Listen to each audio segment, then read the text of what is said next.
Hello, Cubs fans, and welcome to a brand new edition of Cubs on Tap. I am Ron Luce, and I'm joined tonight by the one and only Mr. Nick Hudson. The Cubs won the series against the Pirates. Stealing series from the Pirates is the name of tonight's episode. Nick, how you feeling, buddy? Happy Thursday. I'm feeling fan-freaking-tastic, man. Happy Thursday to you as well. All the panic for nothing last night, Didn't feel good last night, but we're able to get the series W. That's all that matters. Ain't that the truth, man? As anybody that follows On Tap Sports that closely knows, the weekend starts on Thursdays. So happy weekend to everybody out there joining us this evening. My dad says hello, boys. Hello. Welcome in. Nick, let's start there, actually, of what you just said. The panic of Wednesday. I think that was a real thing amongst the fan base because they lose the game on Wednesday 4-3. Some defensive miscues, not taking advantage of kind of some of the same shit we've seen already this year that they've, arguably blown games with so far, right? And then everybody's like panicking because it's all Paul Skeens pitches on Thursday. We're screwed. There's no way they can get it done. And it was the exact opposite. Even though it looked like it that way for a little bit. I was watching the game and it came when out it was flat. 2-0. Yeah, when it was 2-0, I was like, they looked like they were ready to get out of there. I was a little also like, but the power prevailed. Power prevailed back to back to back. We're almost back to back to back. Close to it. I was looking back and forth. I just kept seeing. I'm like, Dansby went yard, and then Tucker went yard. My dinger pick went yard. It was back to back, but there was a third homer. You get it. Anyway. In between, yeah. Yes. 3 homers nonetheless in the fifth.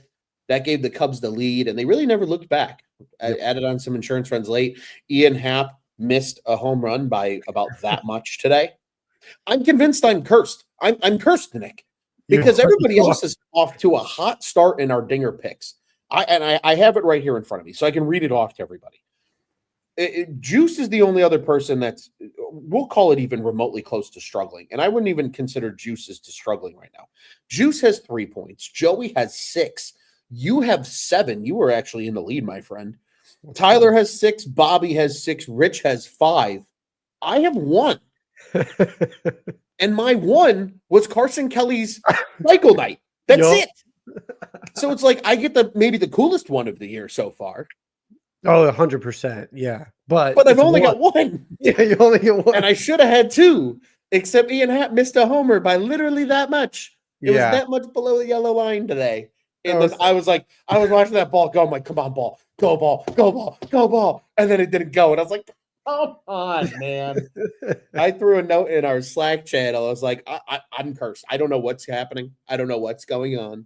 You're going to have to do like a curse-breaking ceremony live. Doing something. See, I don't like that. Because why? It's always me. It's always me that gets stuck doing all the goofy shit on the microphone. I don't know what I'm going to do, Nick, but I got to do something. I don't care. As long as the Cubs are winning, though, you guys can have all the dinger points. I'll happily take a lot more than last year. That's for sure. Hell yeah, a lot more. And that's also kind of the thing, too, right? Like, even with this series, we can talk about it because Tuesday night's games was the same way. Yeah. The amount of home runs that this team is hitting this year is vastly different than a year ago.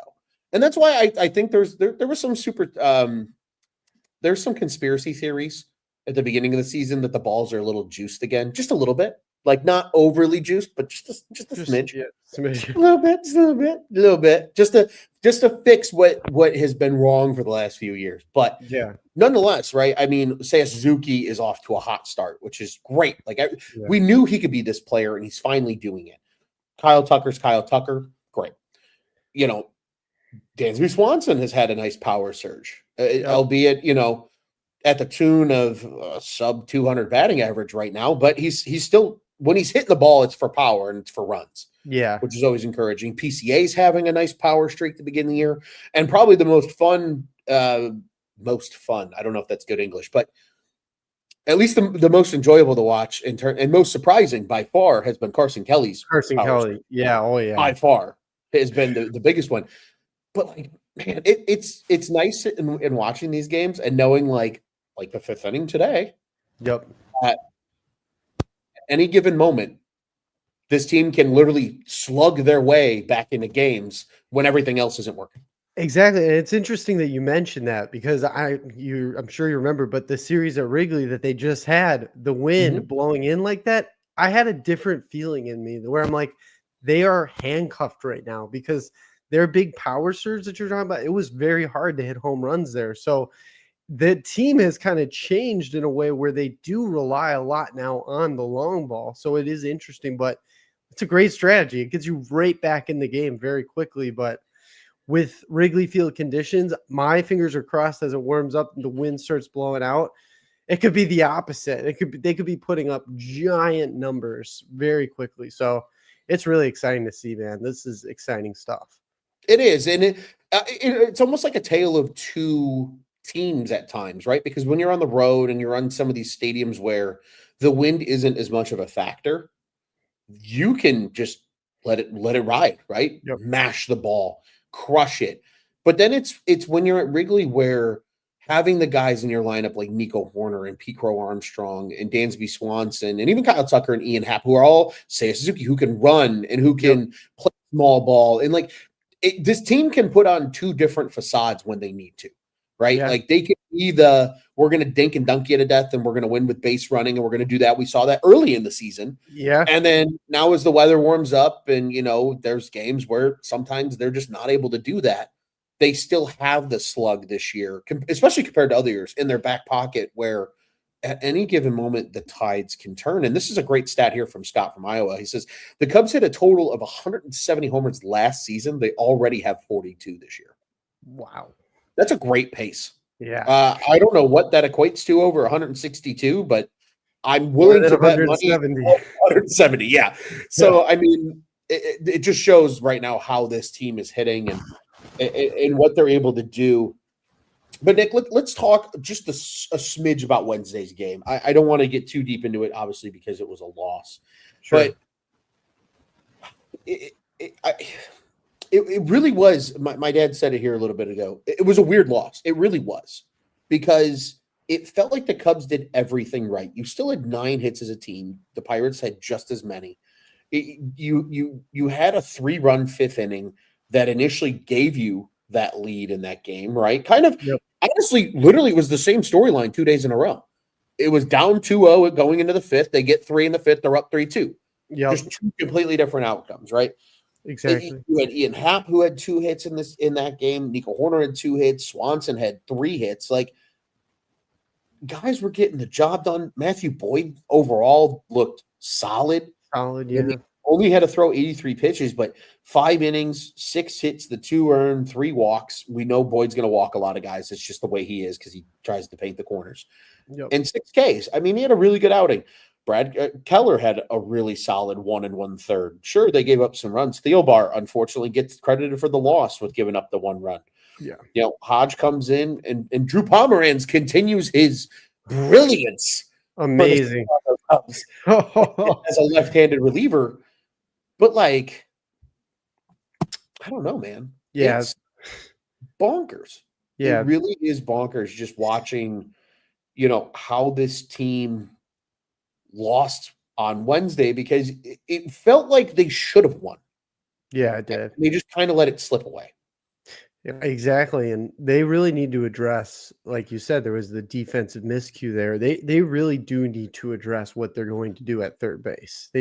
You have to. If you're gonna, and the whole thing, I said this on X, if you're going to just choose a glove, just bring Shaw back up and like ride him out a little bit here because yeah, you need something better at the hot corner. That's a really important position. And we saw with Workman, now we see with Birdie, you got to have a solid glove there. It can lose you games, and it has already. Third base in the bullpen, and we've been saying this, and Cubs fans say it as well, and they echo it, but it's true. And I think that's why this one feels so weird because it's not something that the Cubs are used to doing. Bad defense is not something in the last few years. The Cubs have built a very good defensive infield. I would love to see third base get addressed, really shore that up. Isn't it crazy to think that like third base has been an issue largely since Chris Bryant left? Yeah. Like this is a multiple year problem. This is not anything new for No. the Chicago Cubs. It has been an issue since the end of 2021. Sure, Patrick Wisdom had a nice little run there, and he played decent defense in 2021 and even a little bit into 2022, but then even he started to fall apart for some reason defensively. And then they started to having to move him around and playing first and just trying to get his bat in the lineup because at the time he was one of the better power bat options that they had. But I mean, how many experiments have we gone through at third base with the Cubs? Nick Madrigal. Now Nicky Lopez gets his first start at third base today. The Cubs have already had 6 guys start games at third base this season. Wow. And see, that's not what you're doing. When you go and you do a move like Tucker, you're saying it's now. This is win now mode. So it just leaves me. They must have been banking all their chips that Shaw was going to come out and at least be half serviceable and get out there and just get through, but he just couldn't, and then they had to piece together what they have left, and now that's why there's so many people playing third base. And the craziest thing is too is like even with like not the shit on the poor guy, but like with Gage Workman, one of the biggest ups with him when he was a Rule 5 selection was the fact that he was a solid glove. And I don't know what happened this year because it clearly wasn't just a case of the Cubbies, because he goes over to the south side of Chicago and he botched a ball today. Yeah. I mean, this is not like it's not a Cubs problem. It's just a season problem. But everybody that's played third for the Cubs has largely struggled defensively. Shaw has had his moments where he's looked good. Birdie has probably looked the best out of anybody defensively. Yeah. But even then, unless he's able to get on base and steal second and steal third, like he doesn't bring a ton of value offensively. So it's just the struggle of watching that happen. Turner's certainly not the answer. You know, there's nobody in the minors that's ready to come up that plays third base, right? I know I saw, I believe it was Greg Huss said it when quoting some of Moises Ballesteros' stats and how hot he's been to start the year. And he goes, no Cubs fans, he can't play third base. I saw that. And it's just like, well, yeah, because that's the position they need the most. So, it's going to be interesting to see how they address that, right, going forward. Because, and again, too, I know the easy answer, Nick, and correct me if I'm wrong, is we'll go trade for a guy. Nobody's trading anybody right now. No. Like Drew Pomeranz was available because he was in AAA. That's the reason that trade happened. Gage Workman gets traded because the Cubs don't want him anymore. And rather than just simply DFAing him, they at least got money out of it in cash and fired him off. Nobody's going to be trading until closer to the deadline when prices rise and your contenders and your pretenders begin to separate themselves. So even if the Cubs do go out and get a short-term third base option, if they don't feel like Matt Shaw is the answer, which he's looked good in Iowa, so we'll see. Yeah. He's got like a 952 OPS down in Iowa right now, which does look good. Yeah. Good stuff. If they're going to add somebody, it's probably not going to be closer till, I would say at the very earliest, like mid-June. Yeah. So we got some time. We got at least a month and a half. Yep. Yeah. Like there's at least about 45 days in there, which equates to probably about 40 games, we'll call it, that you need to just kind of figure it the fuck out. And it is what it is. And unfortunately, because of that, maybe you do get some losses that look like Wednesday's loss. And yeah, they're going to suck, and we're going to think about them later in the season when, playoff races are intact and you're like, oh, and those 3 games early in the year would have been really nice to have back. Yep. But at the same time, it is what it is. Again, I didn't want to get too hung up on Wednesday's game. Wednesday's game was kind of weird. More so want to talk about today's game. Because, Nick, how cool was it watching Paul Skeens get beat up by the Chicago Cubs? Oh, yeah. That was awesome. Great. Yeah. Absolutely spectacular. 3 home runs in that 5th inning, as we mentioned, off the bats of Suzuki, Tucker, and Swanson. And then later, Suzuki having himself a hell of a series in Pittsburgh. His second homer, I believe it's his second multi-homer game of the season. I believe the other one was in Sacramento earlier in the season. Yep. Good stuff coming from Seiya Suzuki. 2 dinger points on the Sacramento. Yep. Yeah. I remember that clearly. Two dinger points for Nick in that one. I mean, just a good day overall for the Cubs offense. 11 hits. You had 1, 2, 3, 4 guys with multiple hits in this game. Swanson with another 2-hit game. He has lifted his batting average just over the last 3 games from what was he, a buck 88, Yep. I think, as of Sunday. He's up to 213 already. Yeah, 213 now. Quick. But that happened with I think he had a multi-hit game in every game this series. Yeah, Dansby he had a Swanson. great series. Yeah, he's turning it around a lot. Do you think because he's kind of a pro's pro that when Counsell moved him down the lineup, he kind of just got the hint of like, hey, I need to just dial it in and do what I can to help this lineup keep moving and not try to be the guy and just be a guy? 100%. Yeah, I think he, like you said, he's a pro's pro. He took that and he's like, I know my assignment here. I need to work my way back up into this. Mm-hmm. And I can prove that I could be that player still. It kind of lights a fire under a guy's ass when he's so used to being like up top there. And he didn't make a big deal about it. And that's what just shows you he's a pro's pro. He just goes out there and he just wants to perform. And we've heard him talk before, like at CubsCon and stuff, and he is just a gamer, man. So you know that he always wants to do better, but you knew at a buck 80, he was really trying to get back to where he's at. And I think that, like you said, that move, it takes that pressure off too. Like you said, I don't need to be that guy. I don't need to carry anything right now, especially now. So it lets him be. And that's the great thing about this season is a guy like Swanson struggling last year would have been a really big deal because he was, he's a huge piece. And now there's a lot of this power is covering up cosmetic issues. Well said, indeed. And you know what? Sometimes I think that's okay because if we look back to some of his best offensive seasons, it was with those deep Braves lineups where he was hitting 6 and 7 and 8, not so much 3 and 4 and 5. And that allows him to be more effective. And that's how he racks up RBIs too, because the guys in front of him are going to get on base. I kind of like it. I don't think he's a long-term 8th spot guy. But even if he hovered in that 7 and 6 range the rest of the season, I think he would be okay with that because I think that's still a position where he can produce and drive in runs and not just be part of the equation per se, but still be able to allow some of these hotter hitters to hit in front of him and get on and do what they need to do. Because even where it stands right now, Nico Horner is in front of you in the lineup.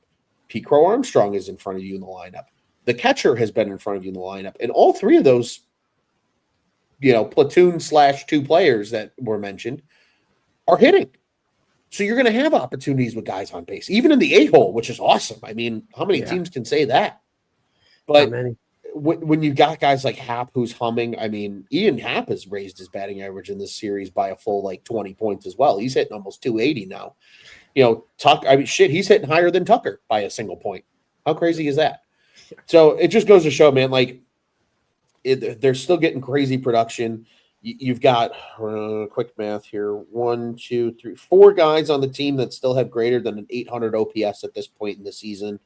Carson Kelly's well above that as well. Miguel Amaya's hovering around 750. I mean, humming when it comes to the state of the lineup. And I agree with you too with just going back quickly to Dan's being like the pros pro thing. It's what makes a guy like him though so valuable as a coach, like as Craig Counsell, who's that type of manager who's like, man, I need guys to buy in. Like Dansby Swanson's the ultimate buy-in guy. He's like, I got you. What do you need from me?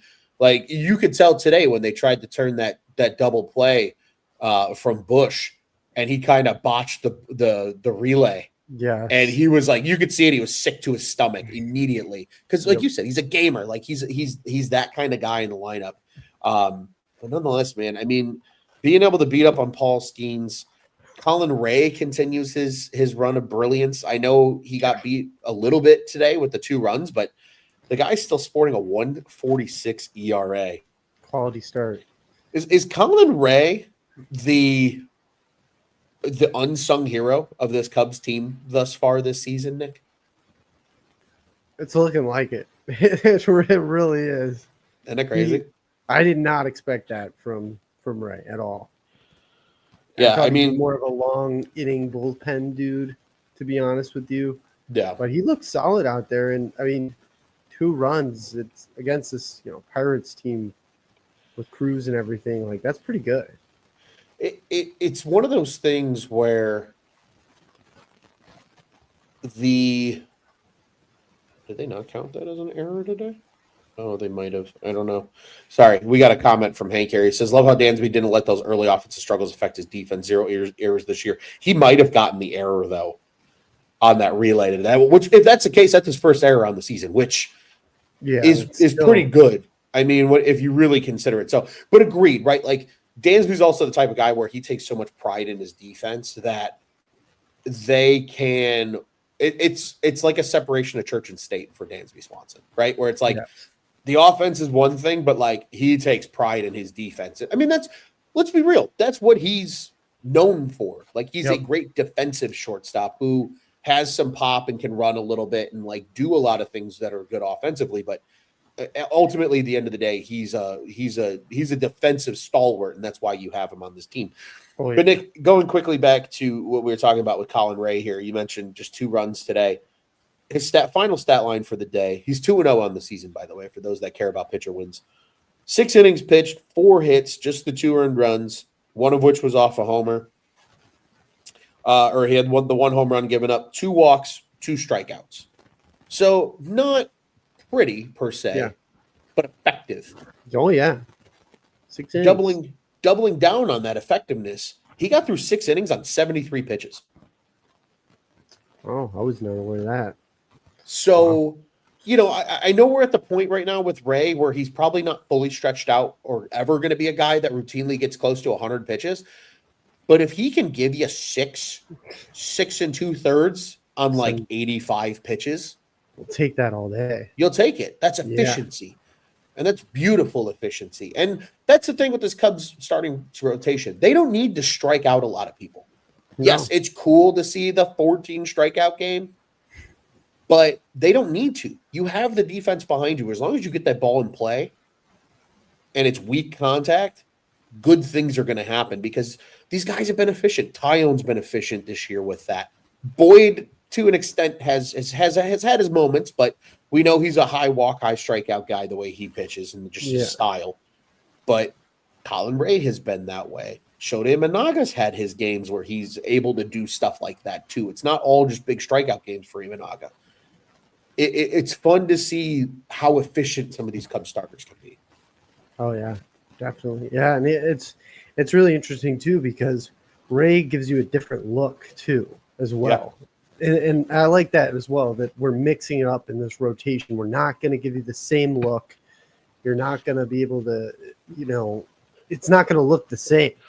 So I really like that as well. And like you said, they've basically 2 different hats that they can wear.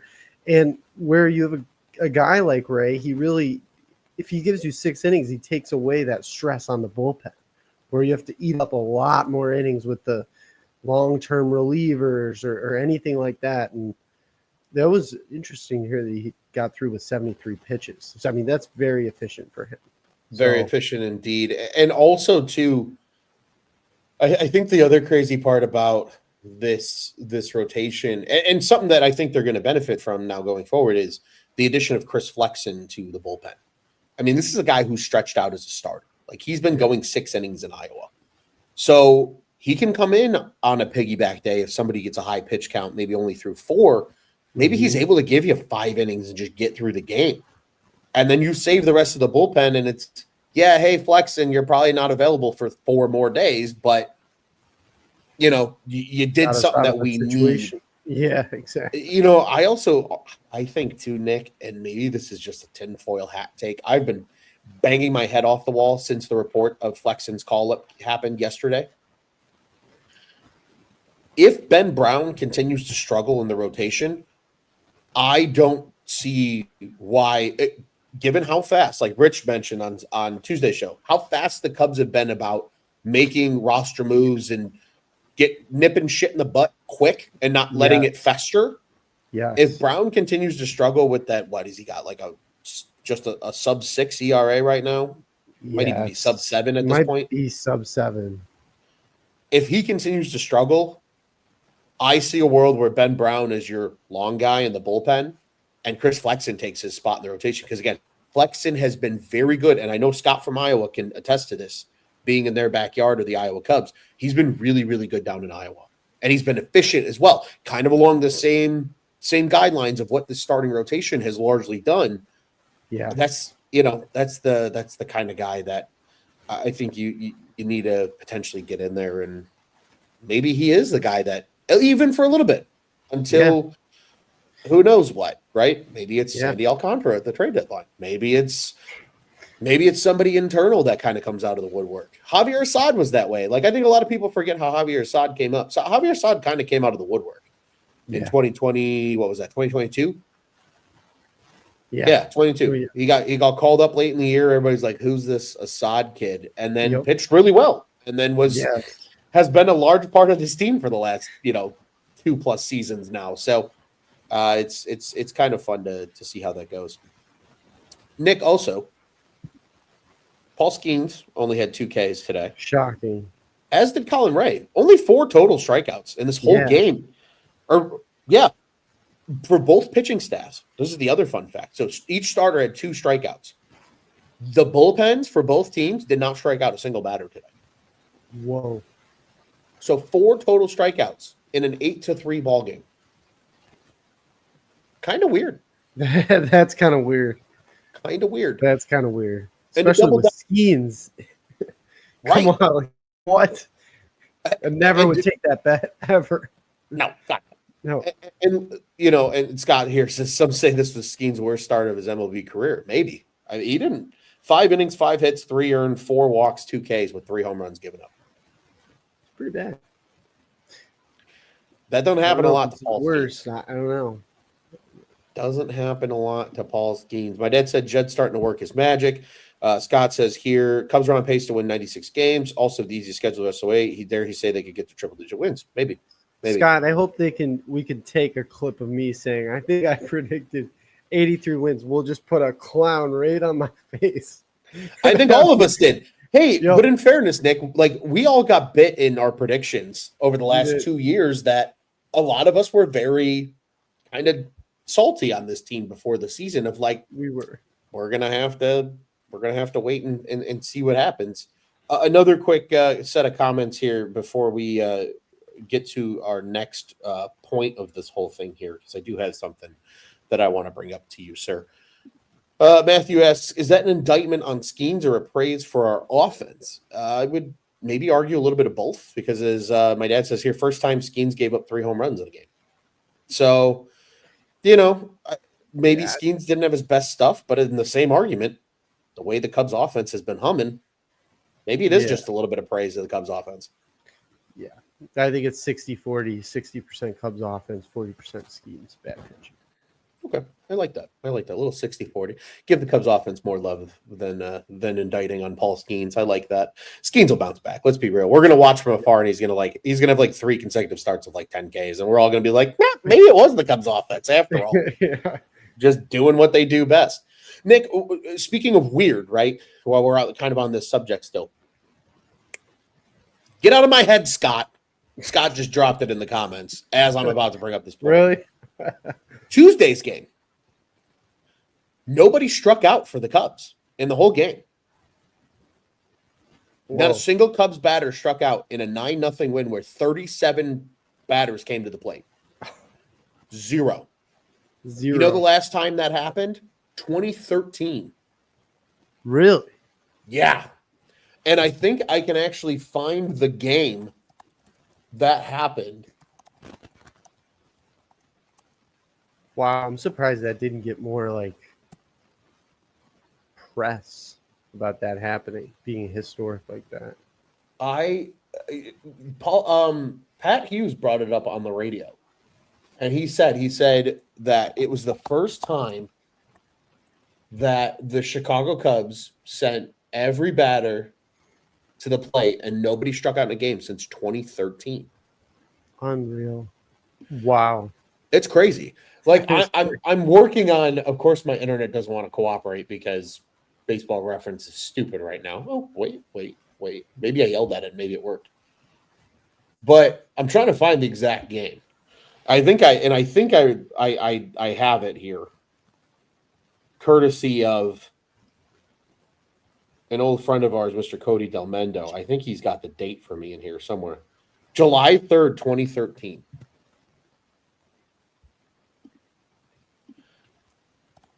July 3rd, 2013 Cubs game. Give me the numbers. It was here we go. It was a 3-1 win over the then Oakland Athletics. Because, stupid shit. That's just how it is now. And the Cubs sent 39 guys to the plate and nobody struck out. Wow. Yeah. Would you like to hear the lineup from said game? Oh, so think about it. So remember, don't forget the 0 strikeout game from Tuesday. Correct. So we knew the lineup, right? Carson Kelly was hitting cleanup. Your top three were the usual suspects. Bush hit 5, Horner hit 6, PCA hit 7, Dansby 8, Birdie was 9. Great. Right? The last time that happened for the Cubs, leading off and playing third base was Luis Valbuena, RIP. Playing shortstop and hitting second was Stealin Castro. Batting third and playing right field was Nate Shearholtz. Oh, that's a name. DHing, because this was against the Athletics in Oakland, DHing that game was Alfonso Soriano. Playing first base and hitting fifth was none other than a baby-faced Anthony Rizzo. Wow. Catching and batting sixth that day was Diana Navarro. Playing left field and batting seventh was Brian Bugasevic. Oh. Batting eighth and playing second base was Darwin Barney. Wow. And hitting ninth and playing center field was Julio Barbone.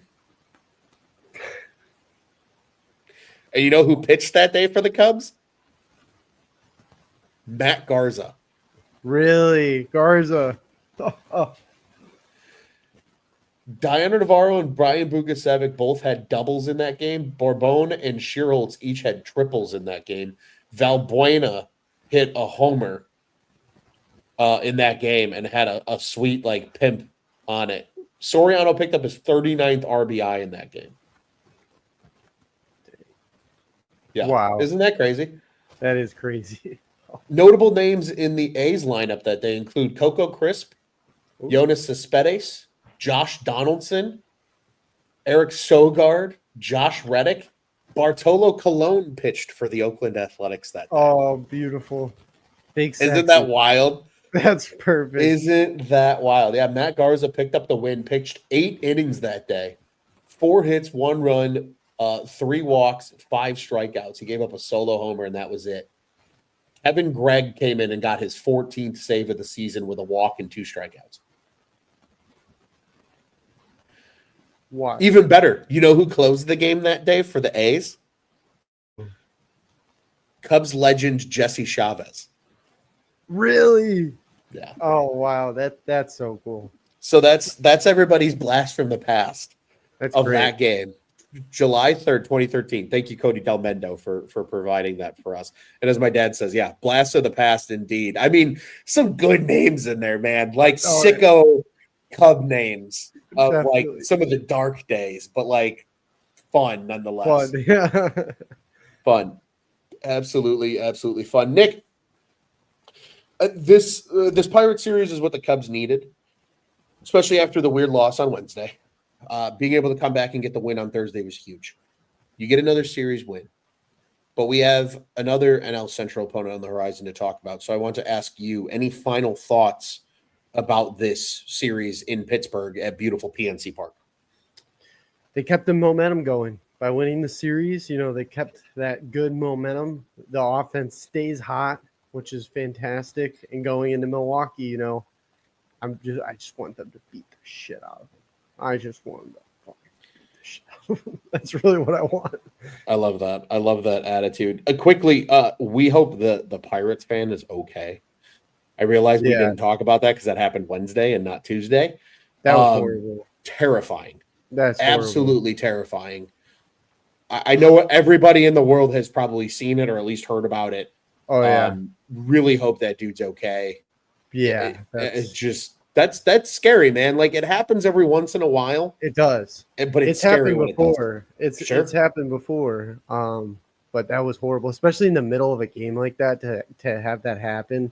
And I actually was doing a paper and then flipping back and forth on my tabs of Marquee, and I saw the players kneeling, and I'm like, what Cubs player is down in a horrible way? Because you see those guys when they're kneeling like that, and it's a horrible injury. And then I found that out, and I was like, oh, that's the worst thing. That's awful, horrible. dude. Shout out to his buddy though, who ran down to the first level and jumped down to the field to make sure he was okay. Like that's a good friend. That's a really good friend, man. Man. That's scary shit. Hopefully he's okay, because that is not fun, man. That is just awful. But yeah, it happens more. It happens more than people realize, which is a real shame. I actually was at Wrigley when something like that happened once. Really? I don't know if I've ever told this story on this podcast after 7 seasons of us doing this. It was circa 2017. It was the day they gave away the Ron Santo replica statues. I remember that. They played, I believe, the Mets. It was around this time of the year. It was like late April, early May. Okay. And a good friend of mine, one of my best friends, Mr. Zach Larson, a shout out to Zach. He and I went to the game, and it was a rain delay.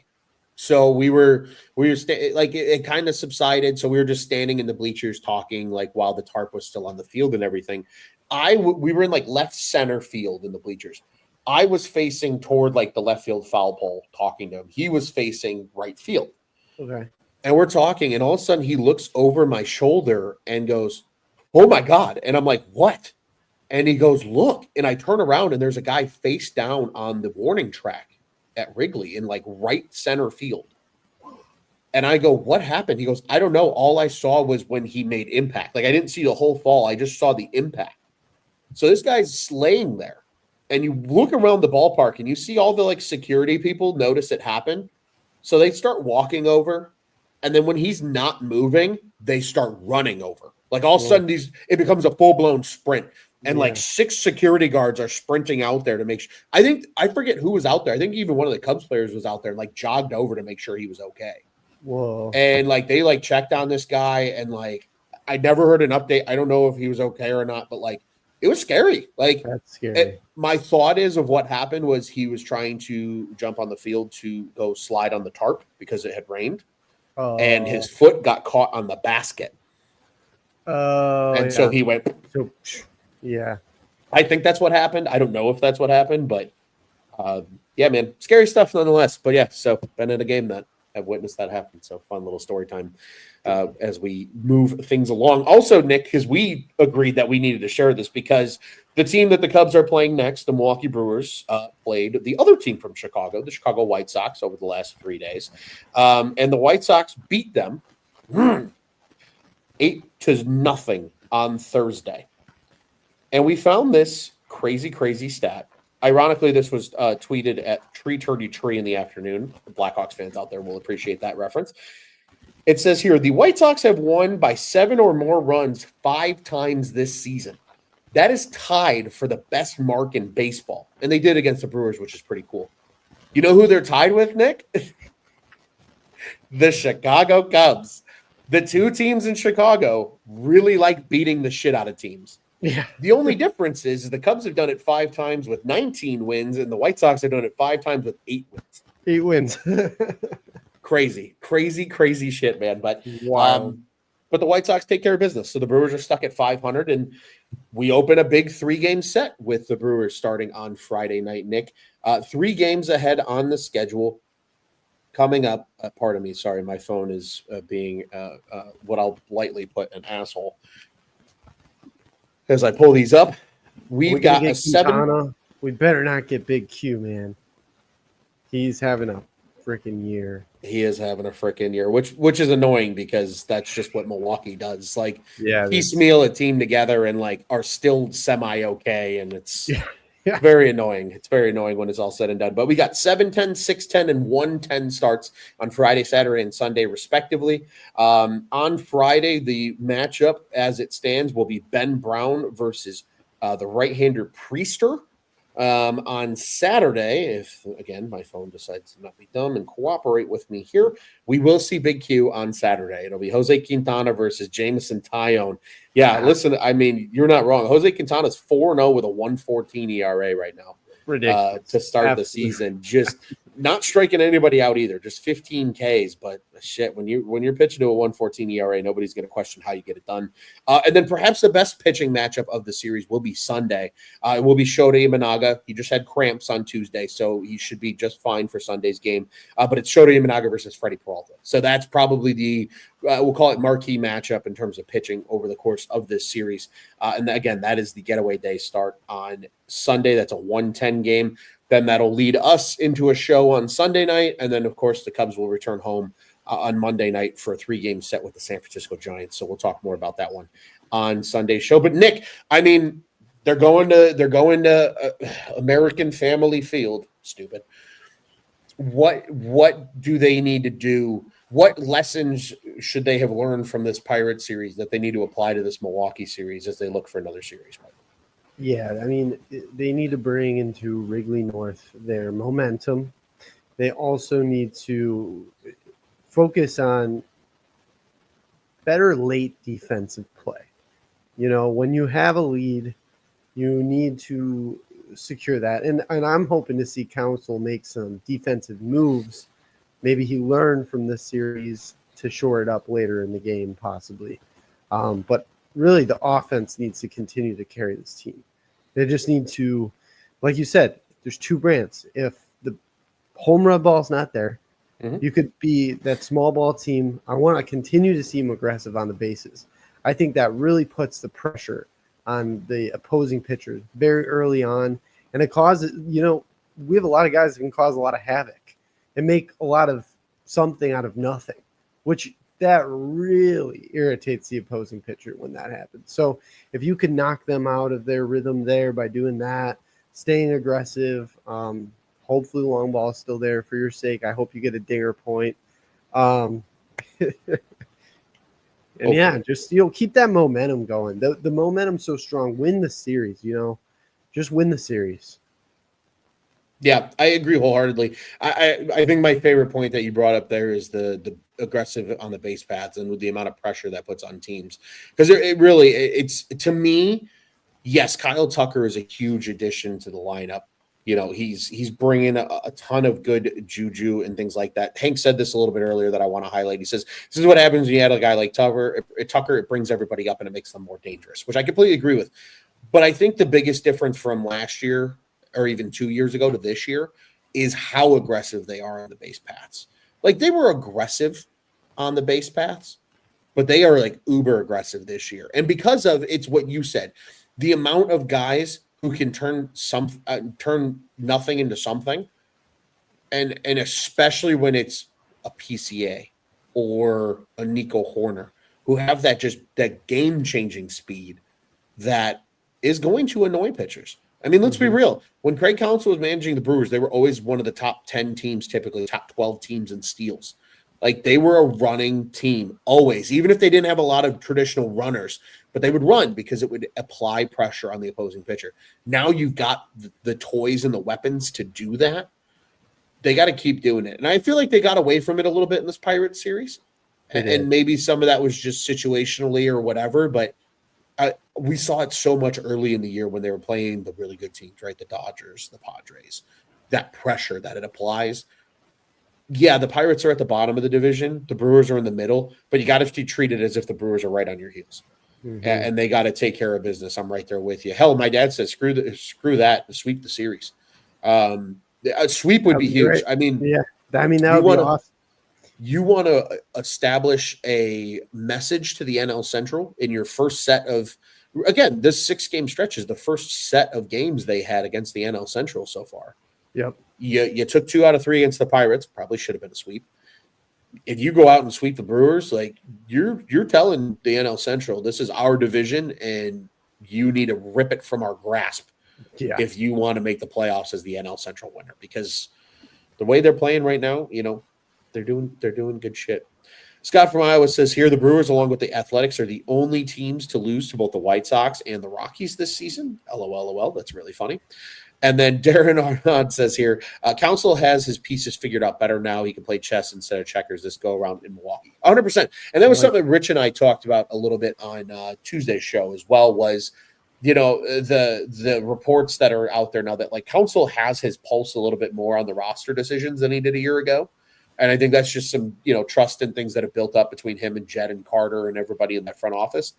You're starting to see a lot the quicker, more rash moves, guys getting sent up and sent down really quick. Yep. There's a lot of changing and evolving, and he's not afraid. And this year, right, he's not afraid to change the lineup. No. In a big way. Dansby struggles. You're going down the lineup, big dog. We need guys that are going to hit in front of you. And message received. Dansby Swanson had 3 consecutive multi-hit games in this Pirates series. 2, 3, and 2, I believe, respectively, over the course of the 3 days. I think message received. So hopefully he can keep that going into Milwaukee as well. Nick, Cubs world in general, any final thoughts for us before we wrap this thing up? Everyone needs to remain calm when there is a loss. That's all I'm going to say. Just remain calm. Don't go to that awful place. That's what I see it all the time on accident. I'm like, are we serious right now? We're first in a lot of categories. Until that changes, just stay calm. It's funny watching some baseball fans ride the roller coaster day to day rather than like month to month or even series or even like series to series. Yeah. Like, I'm like, I don't know how you guys do it. My blood pressure would be all over the place. Like, I very much treat the season on a series to series basis. Like, all right, go win a series. Cool, they won that series. Great. Worry about the next series. Like, because if you ride with every day, I mean, it's gonna drive brutal. Then it is like a roller coaster, like you said. It literally is. There's a loop-de-loop, and then there's a big oop, and then there's the big drop, and then you want to throw up, and then there's the fun part, and you're like, oh, this is great. And like, it really is just a nightmare of a roller coaster. And Nick, I'm going to toot your horn as a final thought for this episode. We were talking about a little bit in the pre-show. Your hot take on our season preview show was that Pico Armstrong was going to be an all-star this year. It's looking pretty damn good. It's looking pretty damn good, and it's only May 1st. Happy holiday to every millennial, and if you know, you know. It's going to be May, and it is May. But I mean, through the month of April, he's got 16 extra base hits, and I don't even know, that doesn't even include triples. I don't even know if he's got a triple or 2 this year. So that's the case, it's even more. But he's got 6 homers and like 10 doubles already in the month of April. Like, that's pretty spectacular. So, hey, man, I mean, it's looking good. We'll see what happens. I'm hoping right? we'll have multiple, and I did say that as well. I'm hoping we have multiple Cubs as an all-star. I agree. Yeah. I agree. Multiple starters would be cool. Multiple just all-stars in general would be cool, but starters would be even cooler. Darren says here, but Nick, that bad place has become such a regular ride the last few years. Hard habit to kick. Trust me, bro. I understand this. This is how I feel about the upcoming month of May. Because the month of May has been garbage for the last 3 years. Yeah. So my body, when everybody's like, but they play dog shit teams, I'm like, I don't care. Oh, yeah. Until they come out, be on guard. Yeah, until you come out on the other side of May with a winning record, then I'll feel better. Yeah, and I hate when people are like, oh, well, you play this, the strength of schedule and they're MLB unless you're the Rockies or the Chicago White Sox. You are an MLB team that is capable of beating any team at any time. It's baseball.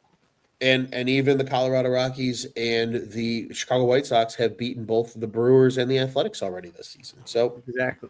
There you go. Anything is possible. I completely agree. Scott, with a quick note here, some Cub on Cub crime. Javier Baez robs Jorge Soler of a home run. I'm pushing for Javi, man. Center fielder Javi Baez is a wild experiment.